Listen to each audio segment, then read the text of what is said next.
Hey everyone, it's Robin Cavallaro with the Robin Cavallaro Group of Remax 100. So today we're mixing it up a little bit with the military spouses and houses. So I've got Dan Sheehan of Olympia Moving and Storage, and he's not a military spouse. But Dan helped me move personally last year. So I want to bring him in and get some insights to help you. So welcome. Thank you, Robin. So what you and I talked about is like, we want to give some tips to those who are getting ready to PCS. It's like what to do before you move, during your move, after your move, and things you can do with some of those extra boxes and paper and stuff like that. So yeah. So Dan, before you come, all right, first of all, when you came to my house for the first time, I Mhm. was quite shocked over the fact that you could walk through, look at all of my stuff and put together an estimate that estimate actually ended up being the actual price at the end, and it wasn't a surprise increase of like 10 or 20% because some of my stuff was heavier than you expected. How do you Well, do sometimes you get lucky, Robin. No, that? no. I am giving you bonus points here.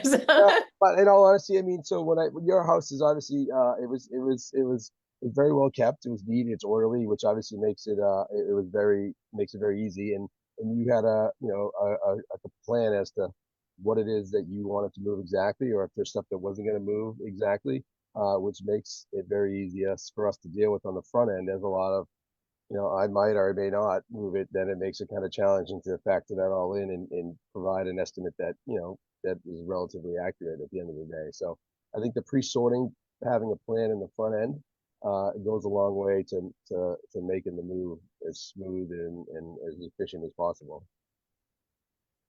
So, like with the military families, we were spoiled rotten. Right, I will own it. The packers would come in, pack up everything except for the few items that I would not allow them to touch. right. And for those things, I'd hide in a bathroom until they finished packing. And then they'd load it all on a truck and it would magically appear at the next house. Right. The the one thing I learned is hide the trash can because my trash got packed. Yeah. Yeah. There's stories of that. I mean, yeah. So again, like one is separating like the stuff that you're obviously going to need on the front end and then having like a specific area with, hey, everything in this closet or everything in this corner of the room is what we're taking with us and don't touch. And if you have trash in the trash barrels, I'd like to believe these days we're smarter than that, that we're not going to take the trash. But there's obviously a lot of war stories out there of people getting their stuff sent from Virginia to California or to Hawaii and getting a box full of trash bag with rotten banana peels in it. Uh, Yeah. it's not something we're interested in doing. So common sense stuff probably kind of comes a long way. But yeah, just having a plan and pre-sorting what it is that exactly you're going to need to make your life as easy as possible in the interim, to make sure that we don't pack it. Yeah, in all fairness, that was 2002 and that was our first PCS, and no one told me about feeding the Packers or tipping them. I had no clue. I had never used movers before. Yeah. Um, Yeah, I mean, you don't technically, you're not required to feed them or tip them, but obviously, I mean, the team comes in and they do a good job and they work hard, and it's a difficult job to do day in and day out. So any kind of food or beverage or monetary reward is certainly appreciated for their hard works for sure. well, they worked insanely hard every time. And once we got our stuff in Norfolk and realized that we had 2 pages of broken stuff, Yeah. and I was venting to a friend, she goes, "Well, how much did you tip them?" I'm like, "What?" And I'm like, she goes, "You at least fed them." I'm like, "What?" Yeah. So we learned our lesson. But, the Yeah. next 2 times there was nothing broken. So Oh, I can't say that there's a direct correlation between the tip and stuff getting there successfully. But yeah, I'd like to believe that wasn't it was just honest mistakes, hopefully. yeah, I'm hoping. I'm giving them credit. I'm like, all right, we'll do this. So, all right, obviously, when you come in, you need the house neat. You don't want like clothes laying everywhere, clutter laying everywhere, just stuff spread all over the place. you want to basically, as I call it, mother-in-law clean. So y'all can come in and pack easily without having to sort through everyone's junk.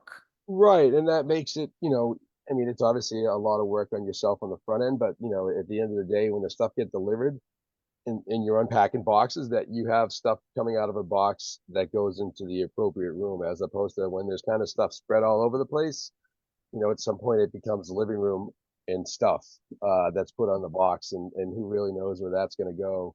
That may be going up to the attic, or it may be going down to the basement, and it ends up on the second floor, just because the packers had dealt with a lot of I don't know, and I'm done asking questions because they don't know. Uh, Well, so they're trying to get that house packed right, as quick as possible. right, So exactly, yeah, our mover is in Connecticut, which it was not your company at yeah, all. Full disclaimer. They had a field day. They labeled the coffee maker as tools and moved that to the garage. The tools were put into a Christmas box, and the kids' toys were put into a box labeled kitchen. So we ended up having to unpack the entire house just so we could put our beds together. right, right. So it was really like Christmas Day, every box, like figuring out what was in there. It was a Yeah. nice surprise. Yeah, and when you got a three-story house between the two levels in the basement, Yeah, man, my legs have never hurt so bad in my life right. carrying boxes up and down, going, oh wait, this one goes here, this one goes Yeah. here. Um, Yeah, so the more kind of organized you are, I would say, and not saying that that was certainly sounds like it was on them, but the more stuff is kind of determined as to where it is, and it goes in a box labeled appropriately, that'll end up getting to the correct room to make life a little bit easier during the unpacking process. yeah, well, and I have such massive OCD. Right, Everyone who knows me knows this. So it's like I'd put a little sticker on each door that says like bedroom one, bedroom two, bedroom three, living room, office. And then at the new house, I would label it the exact same way. So all the boxes would go to the right room. right, And because I figure I can't be there telling the mover every time, oh, wait, that's this bedroom, that's this bedroom, this is what's going to be my office. You can't do that because you've got guys coming in with boxes stacked three high. And I'm like, how are you doing that? right, And they're like, where does this go? I'm like, hey, follow the signs. right. And I'm sure y'all have heard funny stories about that. So what's the best practice when the movers are there as far as what to do with kids and pets? So the pets, I mean, on the front ends, if certainly if you have a cat, can be somewhat problematic when, and not always, it's a stressful moment for them as well. But we've had situations, and you hear stories of, where cats have, their secret spot is underneath the bed, and sometimes it's underneath the bed and inside a box spring. That's their kind of their home away from home, and you have a lot going on during the process, and maybe you have 3 or 4 kids, and you kind of forget about the cat. And next thing you know, everything's loaded up in the truck, and you're like, where the heck is the cat? Uh, Where's little kitty? so we had a situation that where they called and they said, listen, we think our cat was in the box spring, and we had to have the driver come back to the warehouse, and luckily the box spring was at towards the end of the bed, end of the truck, but some stuff had to get unloaded, and sure enough, there was a little kitty, so they came and had to pick it up, and so my advice would be, you know, bring the cat, bring the dogs to a friend's house, or put them in a pet daycare for the day. It will make things less stressful in the long run. And with dogs, people love dogs and they're friendly, but sometimes they get overprotective of people's houses and their owners. And we've had situations where people get bit for doing nothing in particular, myself included. Walking into a house, Yikes. got just during an estimate, they got bit in the leg by a dog. So, it's like you said, it's stressful for them as well. So, best to kind of have a plan for them in the front end, that they're not there during the packing and during the moving, because it's a lot to deal with. It is. I mean, it's like I've got a cat, which, basically while my house, I packed up everything in my house. So I moved everything I could out of my bedroom except for the furniture. And so then I had the movers move all of that out. And then I put the cat in the bedroom. closed the door. He has litter box and everything in there, and he stayed in there until the house was emptied. Right. Yep. And that way I knew he was safe because I had already had someone tell me before about a move where their cat did get inside a box spring and it was put into a crate. And 3 weeks later, the crate was delivered to them. And unfortunately, Fluffy did not make it. Yeah. So that was a pleasant smelling and horrifically horrible, heartbreaking thing all in one time. Right. So, with that being said, I was like, where's my little guy? Yeah.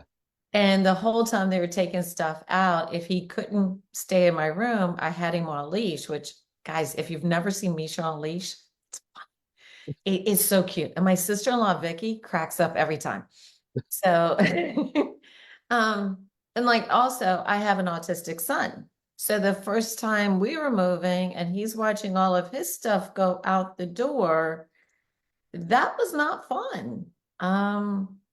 Yeah, because you've got the little ones who don't understand why all of their toys are now in a box and they're going on a truck with a stranger. And now the only place they know is home is now empty. Yeah. Yeah. It can be stressful for sure. And on the delivery side, they're excited to be, at the home, and they're gonna take the attention away from the parents that kind of need to supervise and say, hey, this does go here and this does go there, as opposed to, mommy or daddy, what about this and what about this? This is my room. I love my room. It'll make the experience, less stressful, and everything get in the right spot uh, the first time, as opposed to having where the movers have to make a decision because, the parents have disappeared for 20 minutes because they're dealing with it with their kid. Yep. And I did learn a lesson this last time because when the movers were at my house, I said, okay, the stuff over here in this stack, y'all were fine with taking to the dump. I said, but this stuff in the same room goes to the new house. I should have moved those pieces of wood to the other room because everything in that room went to the dump. But then the guy showed up at my new house an hour later with this stuff that should have been there and not in the dump. Because I'm like, where's the rest of my bed? And they're like, well, you said throw it all away. I'm like, no, just the other stuff. Yeah. So that I learned such a valuable lesson that day. I'm like, just no, no, no, put all the garbage together and get everything else out of the room. Right. Because I had, I think, 4 guys at my house trying to get my house emptied. I was going from a 5-bedroom, 3.5 bath house, 3 levels, finished basement, the whole 9 yards. Right. And they're trying to get all that stuff out and loaded and moved to the new house. And their goal was to do it all in one day, which was not possible Yeah. because you don't realize how long it takes to load 2 moving trucks. Right. It's, and it's even slower if you're only paying with beer and pizza. So guys, just pay Dan. It's a lot easier. Your Yep. stuff doesn't get damaged because they're not drunk by the end of the day. Right. And it's not covered in grease from the pizza. Sorry, Domino's. You can use that for the people helping you unpack. Right. So what is the biggest mistake you see homeowners make when they're getting ready to move that ends up creating more headache for them and for you? I think part of it is procrastination is probably the biggest part. That they think that they're going to get a lot of stuff done that, if you're working or you're a full time mom or a full-time dad at home, that there's only so much time that you can do stuff. So you really have to start early, and you have to get a little bit done, a little bit done each day, well in advance, and just be, I guess, somewhat realistic as to what it is that you think you can do. More times than not, when people think they're going to pack everything themselves, and they think they're going to move all their books because it's going to be easy, that doesn't tend to always go so well, right? Because books are heavy, and it takes a lot of work. And then, we show up and, we've expected it to be one thing, and now it's another, and, we'll do our best to accommodate it. But had we had known in advance that, or planned for it, that we could have had a different plan in place to make it, a much better experience for everybody. So that's probably the biggest thing. Start early, get rid of stuff that you don't need. Everybody has too much stuff. And If it's been in the attic for 5 years in a box, you probably don't need it, right? So there's no sense in moving Mhm. to the next attic to sit there for another 5 years. So go through that stuff on the front end and get rid of it, and then you don't have to pay for us to move it, and then pay for somebody to move it again, and pay somebody to move it again. When you know the likelihood of you ever opening the box is probably very little.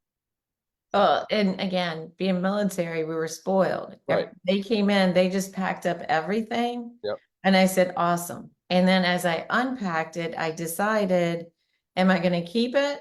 And, I got a home for it. Am I going to donate it or am I going to trash it?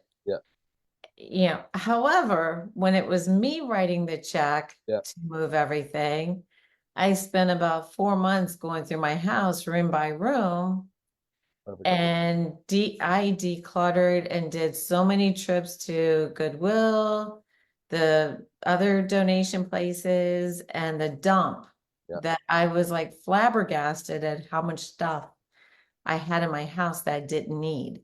Yeah. Yeah, because I have a regular SUV and I filled up the back of it about 15 times. Right.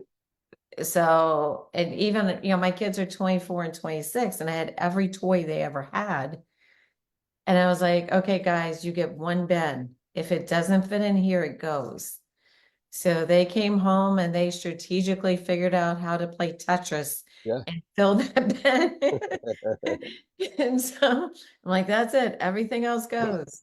That's perfect. Um, That's perfect. yeah. And my assistant ended up getting a giant bin full of Legos that weighed about 40 pounds, that is now her son's stuff. So if someone does have a problem either during the move or after it, do y'all have support staff there to hold their hand and deal with the problem and help them fix it? Yeah, so for a regular household move that a person's paying for, we certainly do, and that's either myself or one of the coordinators that's involved with the move. But for a military move, the process has changed a bit, over the years, and it'll probably change some more as we go on. Uh, but I would say probably the one biggest thing that people need to do is find out who that person is on the front end. Like maybe that should be, one of the first couple questions that you ask as things start to get lined up and you get your orders as to who is my point of contact. Because, we do a lot of military moves and, we're not technically, where there's a person that gets the moves and that person that hauls the moves, and there's a person that packs the moves. And as you go down the chain, there's kind of, like, so I go out and do the pre-move survey. We're just doing the packing, but now they're calling me, asking me like, hey, where's my driver? Where's this? Where's that? And that's, not something that we're that's not knowledge that we have. So know who that person is, and that's who the person that you'd ask any of the questions to. That would save you a lot of headaches. So when there is a problem, then you're not scrambling to try to figure out, you're not talking to 5 different companies to find out who it is that you're supposed to speak to. And that was always the one thing. It's like my ex tried to coordinate the move one time. Yeah. And yeah, here he is. He's a officer, he's an attorney, and he messed it up so bad. And thank God the lady in Norfolk was going through a horrible divorce and hated all men. So I threw my ex under the bus and drove back over him. And by the time I got off the phone, they were picking it up when I wanted it. They were doing door-to-door move. It wasn't going to storage. And it was amazing. Yeah. And I'm like, never again can you get involved. Yeah. Never. Well, Um, that's probably 9 out of 10 times we deal with the woman of the house, which tends to make things go. Well, it's like, like in my case, I was the one stuck at home with the little darlings while he was going into the office. Right. I needed their toys. I needed their beds. I needed my stuff. Yeah. Because you can't do that. So, like I said, I can't say enough great things about the way your guys were and handled my move last year. And every time I've called you, it's always been amazing. So I do appreciate that. Thank you. And I appreciate everything that, y'all did and how smooth it was. And, and guys, if y'all think about moving, call Dan. I'll provide his contact information. I swear you won't be disappointed. And, they show up with clean trucks, clean people. It's not like the one that Teresa was talking about in Hawaii where they pick you know, alcoholic, homeless people off the streets and bring them in. No, no, no. You're not going to have to worry about alcoholics having seizures in your house. It's all good. Um, yeah, this was a true story out in Hawaii. I'm telling you, we've been through everything. Yeah. But the bottom line is be ready when they get there, clean your house, have it organized, know what you don't want them packing, Right. kids, pets, photo albums that you are worried about, Yeah. and stuff like that. And if it's antiques, I'm going to throw this in there, get it appraised first because you will need that with the military. Yeah, I was gonna say that's a good point. Get appraisals. If there's specific furniture that you're concerned about, you take pictures or videos of it so that you have some ground to stand on if there is some damage to it. And the other thing would be the professional gear, any stuff that they use for their job to have that pre-sorted in a specific area because that kind of stuff doesn't go against your weight. And that'll be handled a little bit differently than the regular household goods in terms of like the creating the inventory to make sure that it's not accounted for in the bottom line weight if there's an issue with how much you're allowed or your allowances for the move. Yeah. And, because like I mean, for us, we were lucky. We were always able to drive from one station to the other. But, we never knew, how we were told when our stuff would get there. But I've heard other people that they weren't so lucky, Yeah, since they weren't allowed to pack our alcohol and do that if we didn't have room for it in the car. There are times that we're like, here, Mr. Driver, if you get our stuff there on time, you can have all of this. this is And they're like, thank you, Miss Homeowner. I will get your stuff there on time. right. Goes a long way, yeah, for sure. I mean, we appreciate that stuff for sure. It's like, because it cracked me up. The military would not allow you to pack my alcohol, but the Right. driver could put it up front with him. Yeah, yeah, yes. Sometimes the rules don't always make sense. Yeah. So is there anything else you want to say to tell people? No, I mean, I think I get say one other thing I would say would be firearms. Make sure that everybody's aware that you have them, and then just so they Oh, can be yeah. tracked and accounted for. No one's going to be able to move the ammunition, so you're going to have to do something with that if if you're stocked up, if you're a prepper or something like that, to have a way to get it shipped to where you need to go. And another area that we run into problems, not problems, but becomes potential issues, especially if you're selling the house, is like remote controls for like a ceiling fan or for like an Mm. electronic fireplace or if it's a TV that's staying on the wall, get that stuff, put it in a Ziploc bag, make sure it is because we've had issues in the past where it's got packed and a closing doesn't happen because the person can't find the remote control for the electronic fireplace. So have that stuff, know where it is, make sure it's labeled before the moves get there to do the packing. Yeah. And I learned my lesson too, because I just allowed all the cords from like the basement to be put into one box because guess who packed it? Me. What I should have done is taken each cord with each remote and put in a little Ziploc bag and labeled which TV it went to. So I'm still trying to find the cord to the dartboard.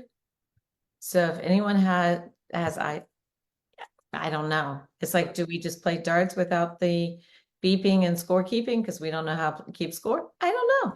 It's a Get a chalk, mystery. you have to get a chalkboard so you can keep score. Yeah. I know. Or I just I've still got a box of mystery chords. And I don't know.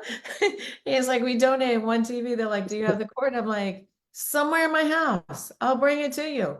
So I'm pretty sure Goodwill is now just toss that TV out. It was also from from 2000 or whatever. Right. So a little outdated, a little heavy. Um, but I do appreciate everything. And I would say, yeah. So guys, take care of your firearms, put your money away because they're not going to touch that either unless they think it's their tip. Right. And don't leave your dirty underwear out. Okay. Nope. Perfect. And put your pets and your kids away. Yep. Yeah. Put them in a room by themselves where they don't get packed up. Yep. So, yeah.